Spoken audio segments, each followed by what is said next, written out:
இந்நிகழ்ச்சி ஸ்ரீராமனின் அருளமுதமாக வழங்கப்படுகிறது.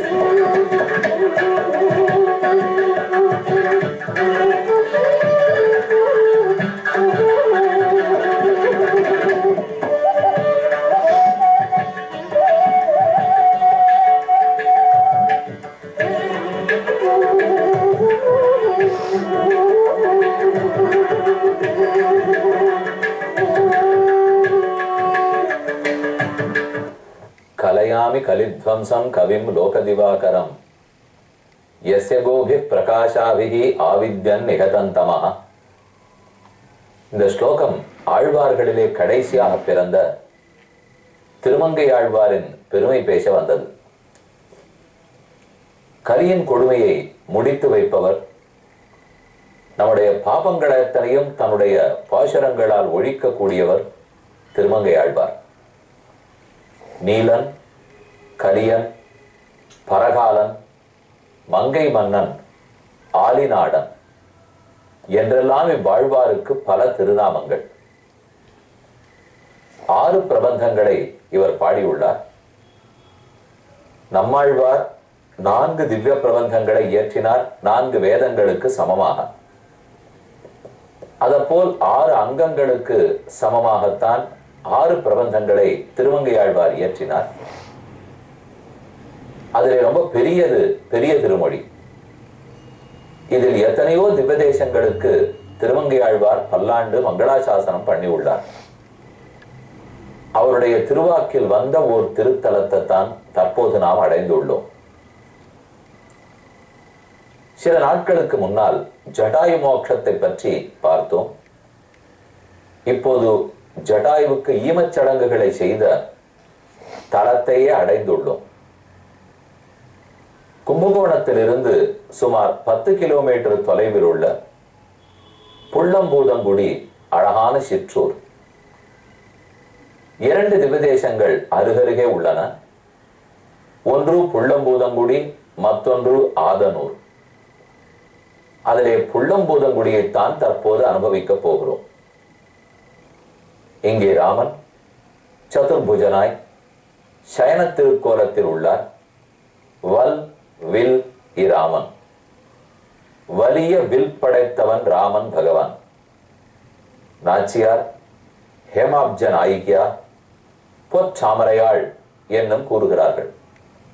ஹேமாப்ஜவல்லி, ஹேமாம்புஜம், ஹேமாப்ஜ நாயிகா என்னெல்லாம் திருநாமங்கள் பெற்றவர். இந்த திருக்கோயில் அகோபில மடம் ஸ்ரீமத் அழகிய சிங்கருடைய ஆதீனத்தில் நன்கு நடத்தப்பட்டு வருகிறது. எங்கும் ராமனை நின்ற திருக்கோலத்தில் தரிசிக்கலாம். கோதண்டராமனாக அமர்ந்த திருக்கோலத்தில் இருப்பார் பட்டாபிஷேக ராமனாக. ஆனால் இந்த திருத்தலத்தை சயன திருக்கோலத்தில் ராமன் உள்ளார்.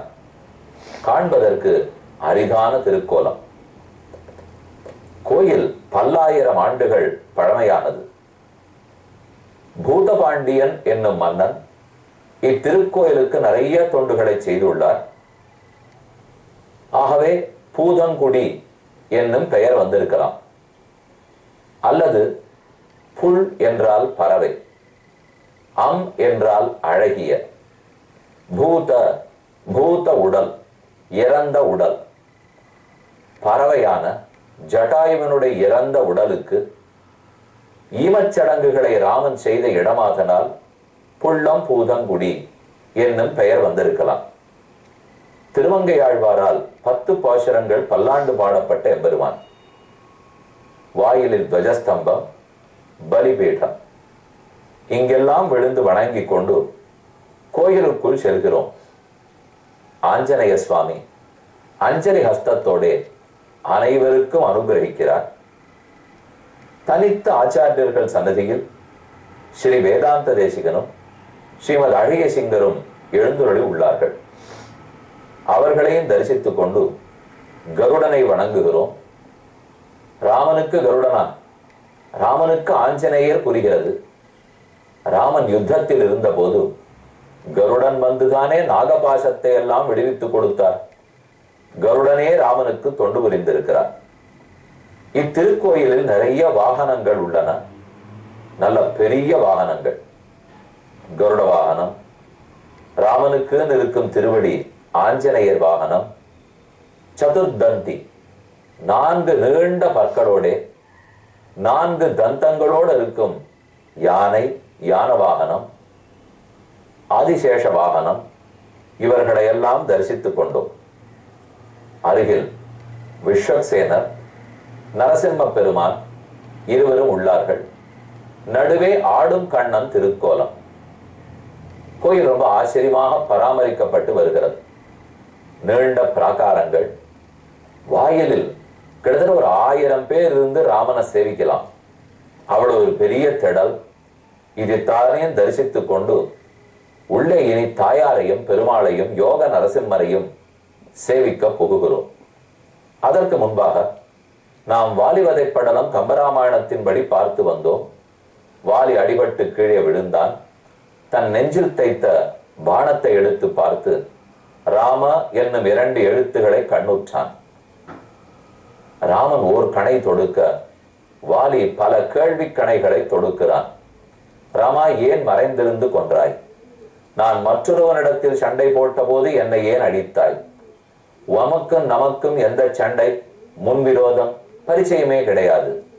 என்னை வேட்டையாட வந்தால் தோலுக்கா, மாம்சத்துக்கா, நகத்துக்கா, முடிக்கா, எதற்கு வேட்டையாடினாய்?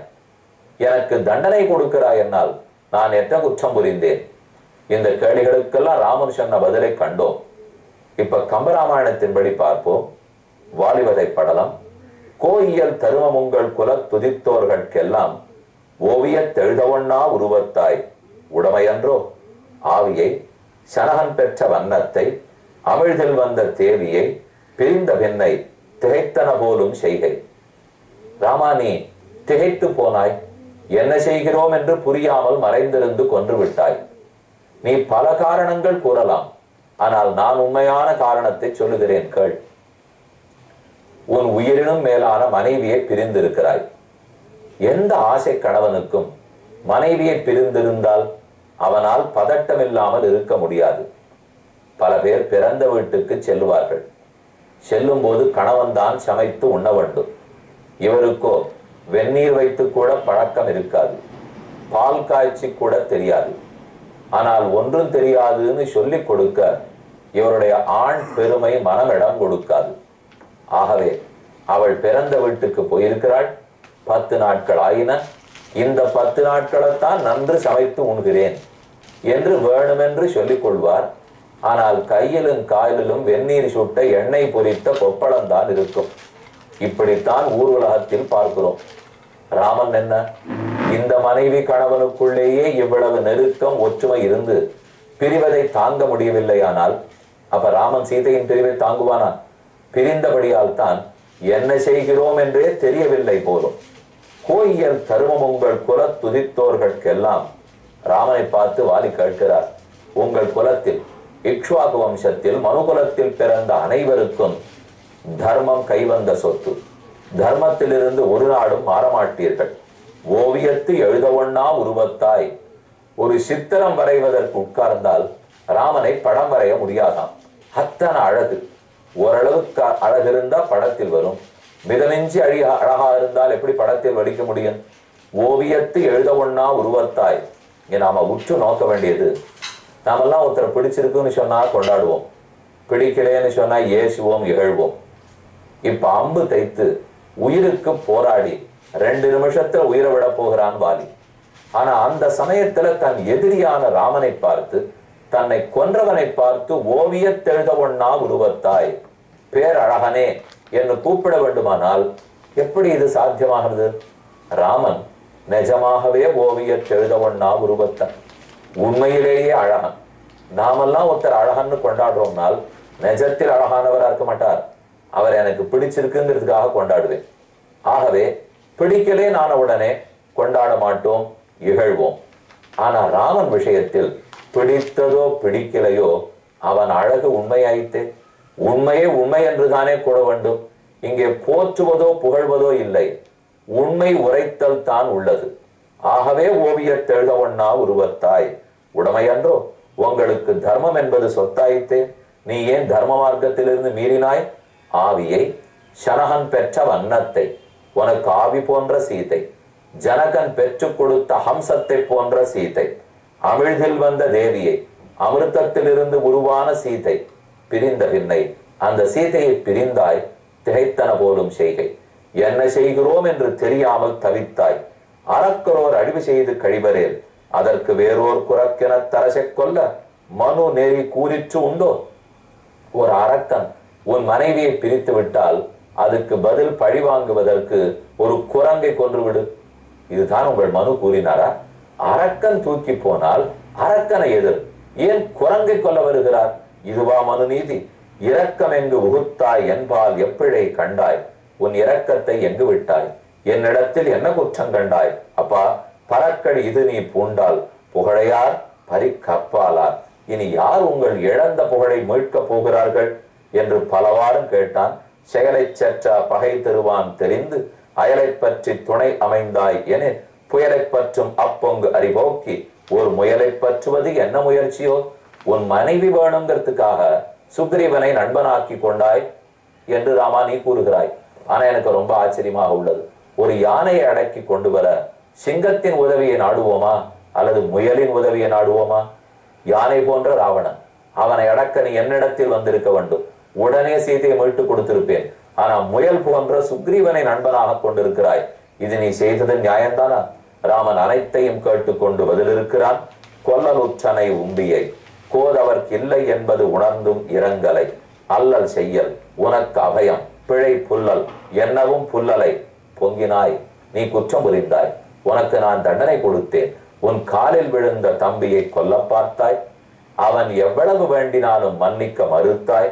நீ அவனையே எப்போது இகழ்ந்தாயோ, ஓட ஓட விரட்டினாயோ, காலில் விழுந்தவனை காக்க தெரியாதவன் மன்னனாக இருக்க முடியாது. ஆகையால் தான் உனக்கு தண்டனை கொடுத்தேன். தருமம் என்னது எனும் தகை தன்மையும் இருமையும் தெரிந்து எண்ணலை எண்ணினால் அருமை உம்பிதன் ஆறுயிர் தேவையை பெருமை நீங்கினை எய்த பெருதியோ? உனக்கு தர்மம் எதுன்னு தெரியவில்லை வாலி.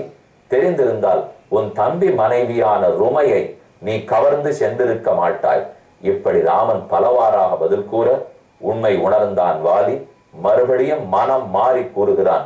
தாய் என உயிர்க்கு நல்கி தருமமும் தகவும் சால்பும் நீ என நின்ற நம்பி நெறியினில் நோக்கும் நேர்மை நாய் என நின்ற எம்பால் நவையற உணரலாமே தீயன பொருத்தி என்றான். சிறியன சிந்தியாதான். தன் சின்ன மனது மாறித்து வாலிக்கு அவனுடைய பெருமைக்கேற்ற பெருமை படைத்தான் வாலி. என் தாய் போல பேசுகிறாய் ராமா. ஒரு தாய் மகனுக்கு எத்தனை நல்லது நினைப்படோ அதை போல் எனக்கு நல்லது நினைத்து செய்திருக்கிறாய். நான் செய்த தவறுகளை எல்லாம் உணர்ந்து விட்டேன். ஒரே வேண்டுகோள், என் மகனை உன் தொண்டனாக ஏற்றுக்கொள். இதோ அங்கதன் உன்னிடத்தில் ஒப்புவிக்கிறேன். இன்னொரு வேண்டுகோள் உண்டு. நீ நாட்டுக்கு திரும்பின விற்பாடு இங்கு நடந்த கதைகளை எல்லாம் கூறுவாய். அப்போ உன் தம்பிகள் இகழ்வார்கள்.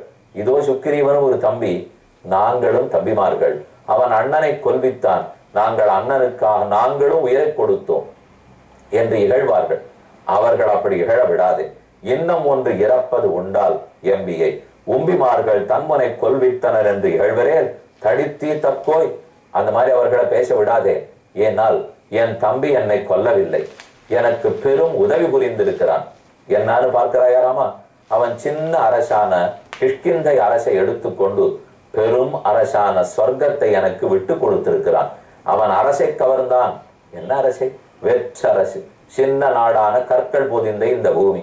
ஆனா எனக்கு கொடுத்ததோ வீட்டரசு. பெரும் அரசான சொர்க்கத்தை ஈந்தான். மற்ற இனி உதவி உண்டோ? வானினும் உயர்ந்தமான கொற்றவர் நின்னை என்னை கொல்லிய கொணர்ந்து தொல்லை சிற்றின குரங்கினோடும் தெரிவுறச் செய்த செய்கை வெற்றரசு எய்தி எம்பி வீட்டரசு எனக்கு விட்டான். இந்த சின்ன அரசை தான் எடுத்துக்கொண்டு பெரும் சொர்க்கத்தரசை எனக்கு கொடுத்தான். இவ்வளவு நல்லத சுக்ரீவன்கிற தம்பி பண்ணி இருக்கிறான் என்று எடுத்து கூறி உன் தம்பிகளை சமாதானப்படுத்து என்று கூறினான். அங்கதனை ராமன் பயப்படுத்தினான். கைகூப்பிக் கொண்டு சொர்க்க பூமிக்கே அப்புறத்து ஏகினான் வாலி என்பதோட வாலிபத படலம் முற்று பெறுகிறது. நாமும் அடுத்த நாளுக்கு காத்திருப்போம். ஒரு முக்கிய அறிவிப்பு. அக்டோபர் 18, 19, 20 ஆகிய 3 தேதிகளில் திண்டுக்கல்லில் உபன்யாசம், PSNA Mahal, round road, Dindigul, மாலை 6:30 மணி. 3 தலைப்புகள்: கோயிலுக்கு செல்வதன் பலன், மருந்தும் விருந்தும் பக்தியே, பகவத்கீதா சாரம். அவசியம் பக்தர்கள் திரளாக கலந்து கொள்ள வேண்டுகிறேன். இந்நிகழ்ச்சி ஸ்ரீராமனின் அருளமுதமாக வழங்கப்பட்டது.